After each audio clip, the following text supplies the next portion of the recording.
Ladies and gentlemen, this is Mampolo from Mampolo's Corner. Renew your mindset. Guys, the Nigerians, that is, people want to be Niger people. They don't provoke now. That they provoke give Tunubu, that they provoke give Nigerians. That they provoke give ECOWAS when they won't fight for them. So who will they fight for? Now the question why they ask, I said Nigerians, the Nigerians, that is Niger people, because if they say this Nigeria, they do like saying Nigerians who they talk. Niger people that they provoke now against Tinubu. Say who sent Tinubu? Who sent ECOWAS? that they even provoke give Nigerians. Say Nigerian people make we behave ourselves. So people, what would they fight for? What would they fight? Say, oh, may we rescue, may we make sure there is peace there. They say no sandals. So who are we fighting for? That's the question. Well, I know too much. For those who never see video, when Nigerians they verse, they provoke, they even insult us. They insult us. Join. They insult Nigeria. Say, make Nigeria leave us the way one we choose. The way one we choose now what we want. Now this regime we want, we don't want the past regime. It can't be like that we they force the president when Nigeria no want, we they force and give them. For those who never see the video now, right now, watch video. The streets of Niger's capital might be calm today, but there's plenty of anger under the surface. Many Nigerians are furious about what they describe as an act of war by regional bloc ECOWAS.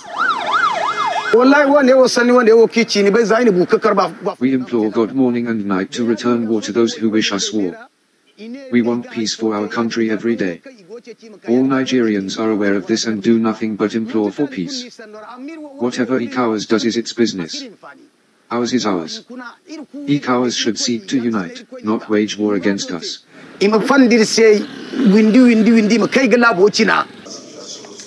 ECOWAS leaders met on Thursday in Abuja in Nigeria to discuss the military coup in neighbouring Niger. They approved an armed intervention in Niger, agreeing to deploy a standby military force. Ivory Coast President Alassane Ouattara has promised 850 troops. Les chefs d'État ont marqué un accord. This is an ECOWAS operation. It's not a Nigerian operation against Niger, or a Beninese operation against Niger because these two countries are Niger's neighbors. At the same time, it's also not an Ivorian operation against our Nigerian brothers.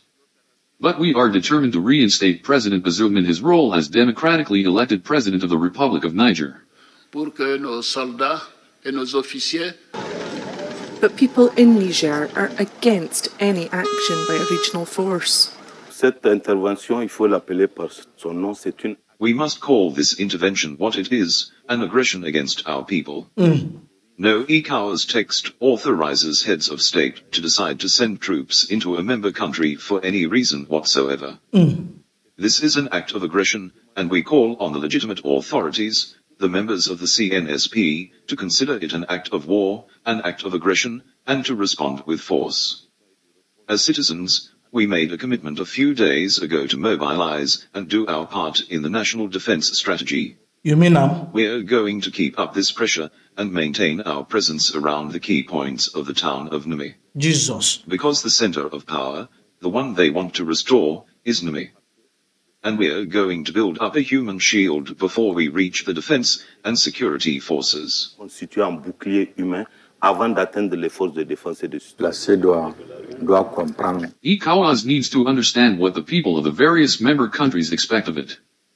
What is expected of ECOWAS is to attack the causes of coups d'etat, not the consequences. The United States says it's concerned about the well-being of the deposed Nigerian president, with Secretary of State Antony Blinken backing ECOWAS. Deputy Secretary of State Nuland, as you know, was just in Niger. She had an opportunity to speak directly to the military leaders who've undertaken this action and made clear to them the imperative of restoring constitutional order, as well as everything that's at risk if they don't. As significantly, ECOWAS, the organization that brings together West African countries, is playing a lead role in making clear the imperative of the... Why are you people pushing it to ECOWAS? And we very much support ECOWAS's leadership and work on this. It's all right. But that's not a sentiment echoed in Niger's neighbour Nigeria, where many are calling for peace. US has spent more than $1 billion fighting a war that does not concern it. So for them it is a loss of economic benefit. We should be looking at it from this same angle. Nigeria should not waste its resources now going to fight in Niger. Rather, we should encourage them to employ diplomacy and solve their problem internally. It should be by dialogue. Let's come to the round table and talk. Because of the human resources there, we don't want anything to happen. Nigeria and Niger, we are brothers, and we share the same border. And there is interrelationship between Nigeria and Nigeria. And even apart from that, we are Africa, we are in the same continent. We should not be like others continents that did not see their brother as their brother. Nigerians are our brother, and we should be our brother's keeper. Before the coup, Niger was an important Western ally in the fight against insurgency, and it's a huge uranium producer. But with the country's new leaders seemingly defiant in the face of growing ultimatums, the future of the nation is uncertain, and the stakes couldn't be higher. On another hand, Nigerians say what they want ECOWAS to address is the cause of the coup, not be the person who do the coup. I can't say who can they fight for. The one that they fight for say make ECOWAS leave them, Nigeria leave them, Tinubu leave them. Say what them. If you check, I mean, you see say the Nigerians they are happy.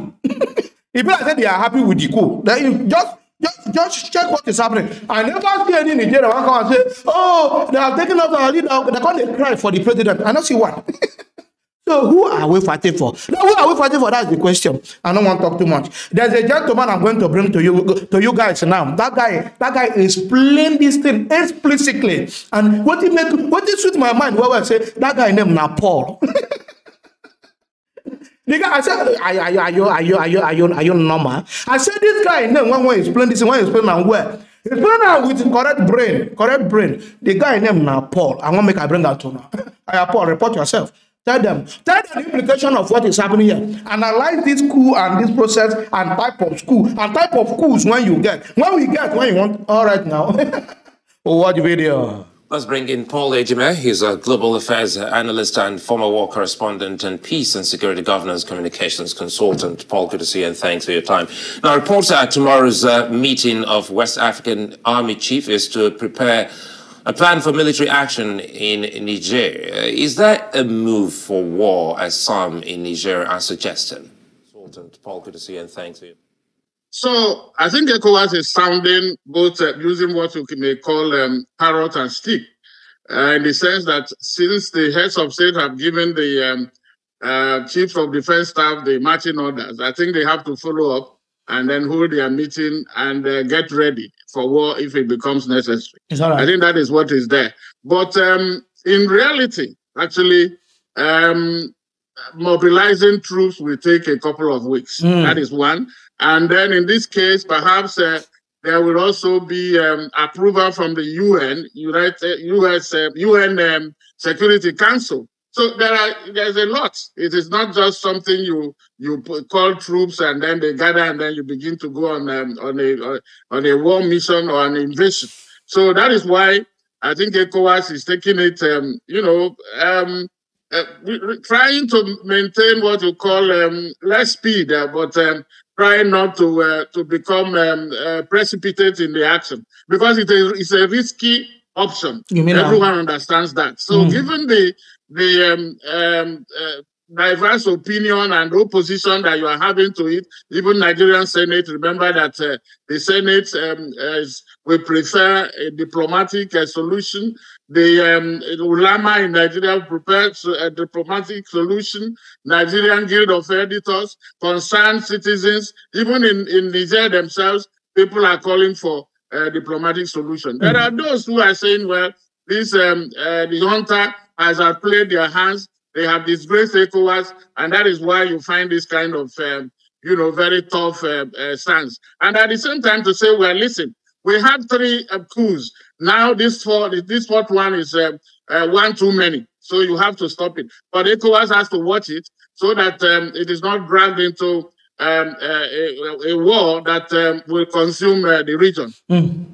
Well, anyway, now you're talking about the region. Ivory Coast President Alassane Ouattara, in particular, is talking tough.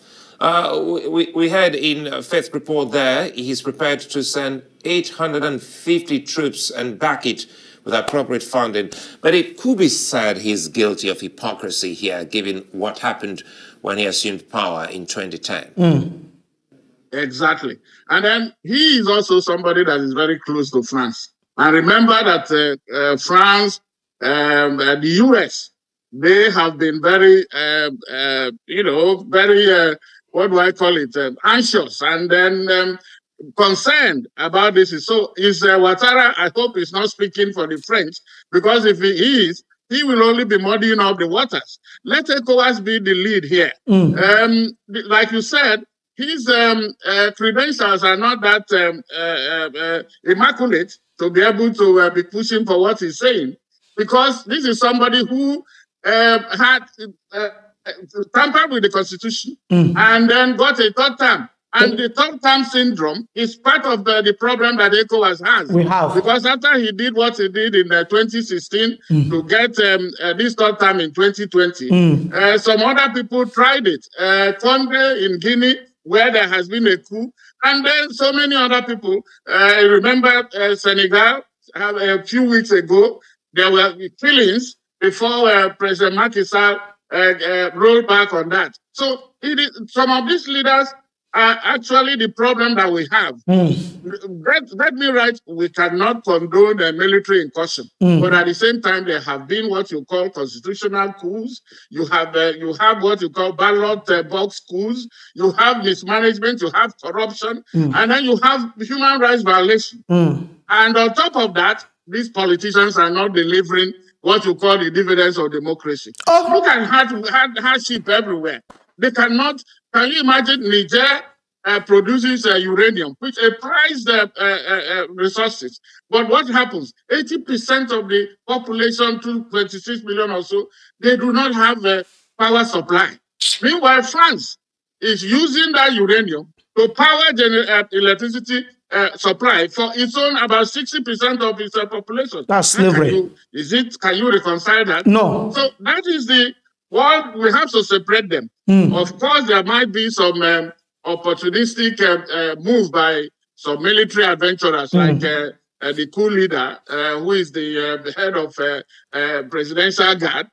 Maybe he had a problem with his former post, and then they are trying to settle it. And then the former president, Isufu, is also there, everybody pulling strings. But ECOWAS cannot be drawn into this internal crisis and then make it, externalize it to the point of causing war. I think the region has had more than enough of instability and conflict. All right, okay, Paul, now you spoke about uranium and the region. This crisis has brought a renewed call to rid nations, mainly Francophone countries, of the remains of the colonial powers. Is this a diversion from the main issue? How important do you think this is? I think there is a coincidence, a convergence of issues. The anti-French sentiment is growing.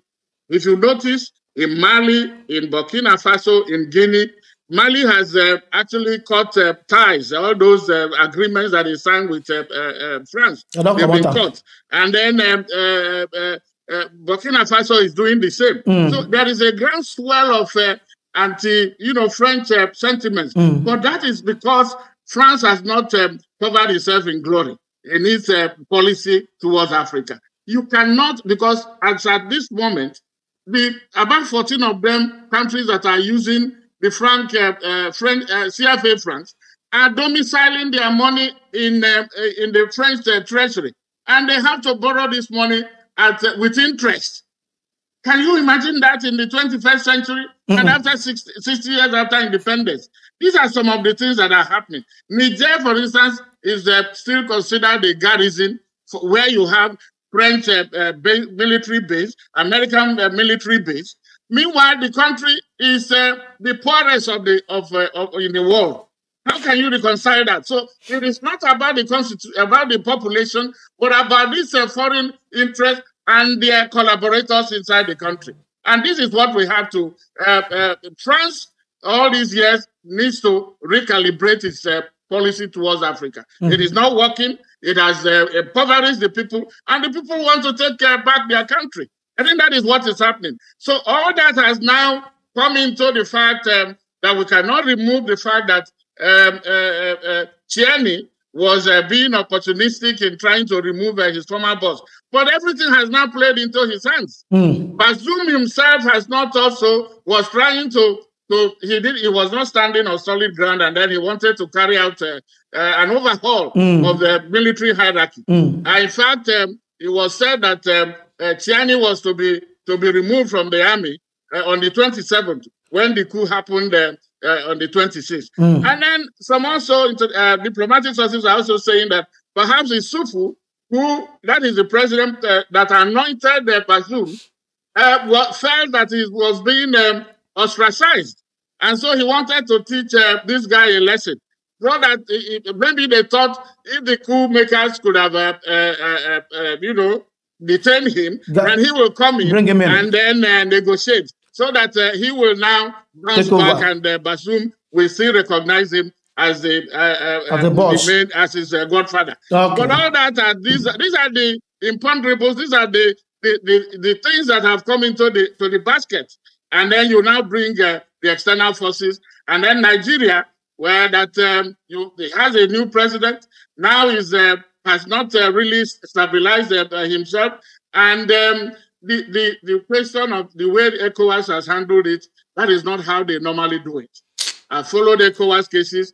You will start with there is what you call mediation, security mediation committee that will meet first. And then the chief of defense staff will meet, and then they escalate issues to the heads of state.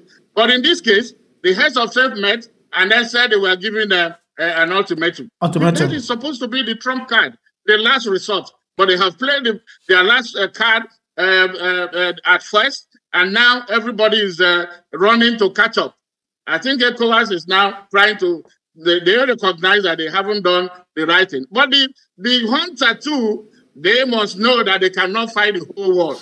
All right, okay, Paul. I think it's a fine place for us to leave it. I'd like to thank you for your time, Paul Ejime, former war correspondent. Thank you, Paul. People are saying people want that they call Paul. They got something here. You know, understand? Even as everyone that they call Paul, when they talk, they sweet. It enter inside the cerebral membrane. It inside the medulla oblongata, you know.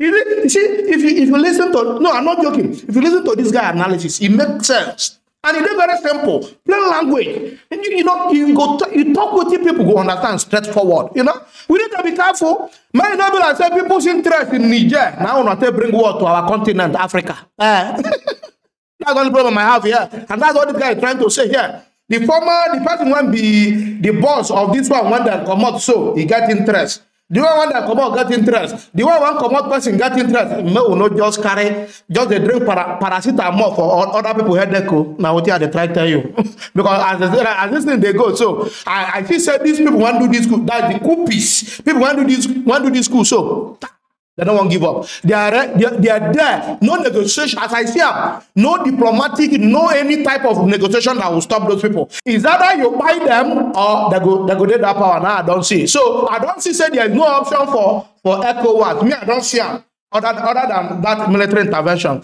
But what did that military intervention go use for now? Now that one, I'm not going to tell you now, but I will tell you tomorrow when I go shoot the news. Guys, if you love what I'm doing here, don't forget to subscribe to my YouTube channel. Follow me on Facebook and Instagram and Twitter, even on TikTok. All of my political love, guys. Peace out.